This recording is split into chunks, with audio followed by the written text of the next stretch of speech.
राजस्थान में एक बार फिर से सचिन पायलट बनाम अशोक गहलोत की जो जंग है वो तेज हो गई। एक तरफ सचिन पायलट ने हाईकमान से बदलाव की मांग दोहराई है, तो वहीं अशोक गहलोत ने तल्ख तेवर दोहराते हुए कहा अनशन में रहने की उन्हें सीख दी है। उन्होंने कहा कि अभी हमारा मेन फोकस जनता का विकास है।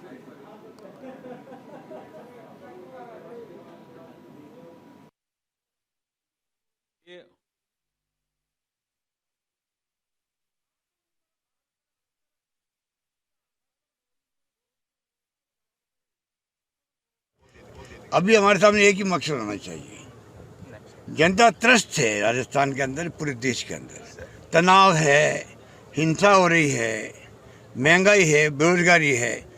उसके लिए एक तरफ तो राहुल गांधी पसीना बहा रहा है, 25 किलोमीटर किसे कहते पर डे चलना, लाखों लोग साथ चल रहे हैं, दबाव पड़ेगा केंद्र सरकार पर, इसलिए चल रहे हैं।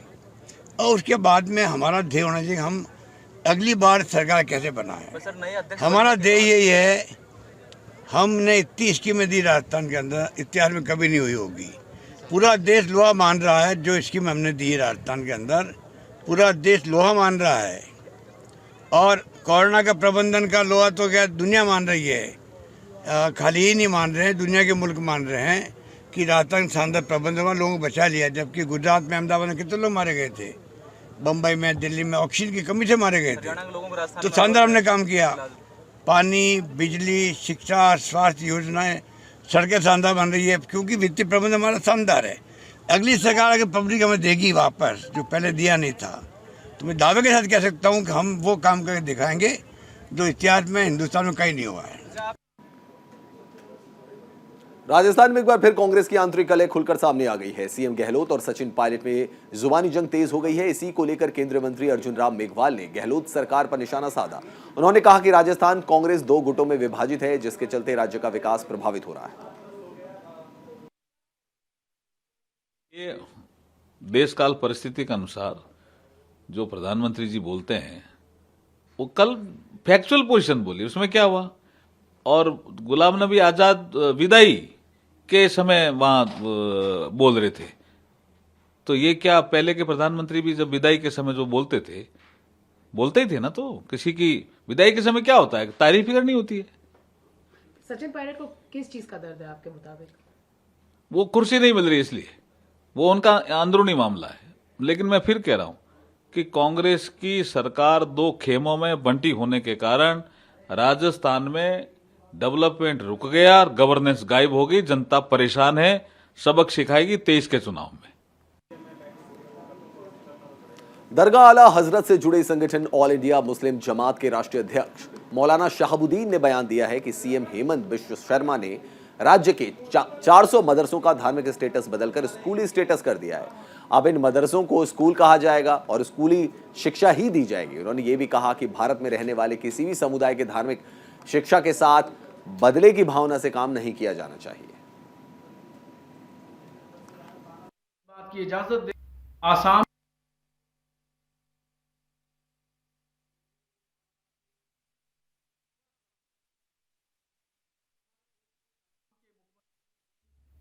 हेमंत कुमार विश्वास शर्मा ने आसाम में 400 मदरसों को स्कूल में तब्दील किया है।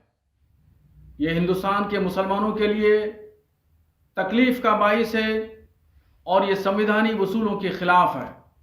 संविधान हमेशा अक़लियतों को इस बात की इजाज़त दे रखी है कि वो अपने इदारे कायम करें और उसका संचालन करें, मगर आसाम के चीफ मिनिस्टर ने ये स्टेटस तब्दील करके ये धार्मिक तालीम पर शबखून मारा है और वो अपनी फ़िरक़ा वाराना ज़हनियत को इस बात के लिए साबित कर रहे हैं कि हम एक तबके को खुश कर रहे हैं। वाराणसी कोर्ट ने ज्ञानवापी मस्जिद परिसर में तहखानों के सर्वेक्षण की मांग वाली याचिका पर सुनवाई स्थगित कर दी है। इस मामले में अब सुनवाई की अगली तारीख 11 नवंबर निर्धारित की गई है। अदालत ने पिछले महीने मस्जिद समिति पर समय पर इस प्रार्थना पर आपत्ति दर्ज नहीं करने का जुर्माना लगाया है और मामले में पक्षकार बनने के लिए 4 लोगों की प्रार्थना को खारिज कर दिया था। को संरक्षित करने को लेकर के जो है आज सुनवाई होनी थी। इसको लेकर के हमारे साथ में हरिशंकर जैन जी हैं, उनसे बात करते हैं। सर, आज किस तरह की सुनवाई थी? जो कमिश्नर रिपोर्ट आई है उसके खिलाफ मुस्लिम पक्ष ने ऑब्जेक्शन दाखिल किया है, तो कमिश्नर रिपोर्ट का डिस्पोजल होना है। कानून है कि अगर कमिश्नर रिपोर्ट आती है तो उसका डिस्पोजल होगा कि रिपोर्ट एडमिट की जा रही है कि नहीं की जा रही है, या कोर्ट क्या सोचती है। तो उन्होंने ऑब्जेक्शन दिया है, हम उनके ऑब्जेक्शन का जवाब देंगे। 82 ग के तहत भी जो है आज जो है ना होना था, जिसमें लेकर के आप लोग की तरफ से मांग की गई थी कि जो वहाँ पे जो तहखाना है उसका किस तरह से सर्वे वगैरह कराया जाए, उसको लेकर के क्या होगा? उस पर मुस्लिम पक्ष ने ऑब्जेक्शन दिया है, उसका हम रिप्लाई देंगे।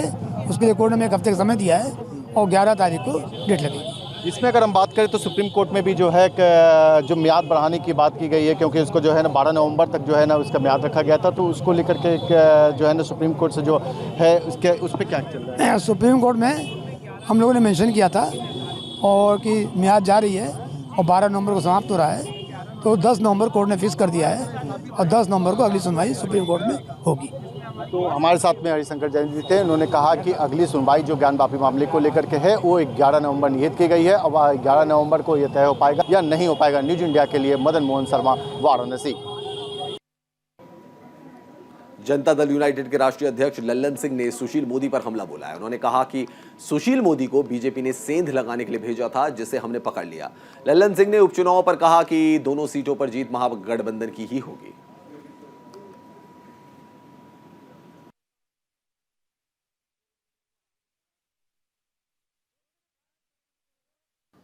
सुशील मोदी जी व्याकुल भारत है, व्याकुल हैं। सुशील मोदी जी और भारतीय जनता पार्टी हमारे पार्टी के अंदर एक एजेंट अपॉइंट किया था, वो एजेंट पकड़ा गया तो अभी बेचारे रोड पर हैं। अब उनको तो बीजेपी ज्वाइन नहीं करा रहा है, कम से कम उनको भी तो ज्वाइन करा लेता। भाई उनका यूज किए हो तो यूज करके थ्रो काहे कर रहे हो?